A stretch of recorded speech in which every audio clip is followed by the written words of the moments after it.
প্রেমের শহর প্যারিসে বসেছে the greatest show on earth.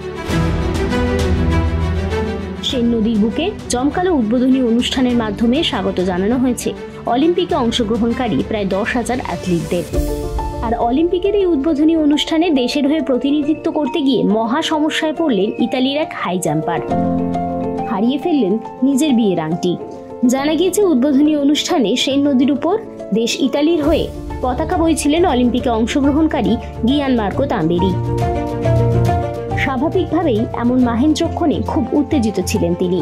সেই মুহূর্তে তার আঙুল থেকে খুলে পড়ে যায় বিয়ের আংটিটি। এই খবর নিজেই ইনস্টাগ্রামে শেয়ার করেছেন ওই অ্যাথলিট।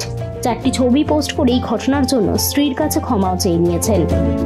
ক্যাপশনে লিখেছেন তিনি দুঃখিত, নদীতে অনেক জল ছিল, তাছাড়াও গত কয়েক মাসে তিনি ওজন ঝরিয়েছেন। আর সকলেই খুব উত্তেজিত ছিলেন এই দিন কারণেই হয়তো এমন অঘটন। তাম্বেরি যখন বুঝতে পেরেছিলেন তার আংটিটি পড়ে যাচ্ছে, তিনি ধরার চেষ্টাও করেছিলেন কিন্তু পারেননি। সেই ছবিও পোস্ট করেছেন তিনি।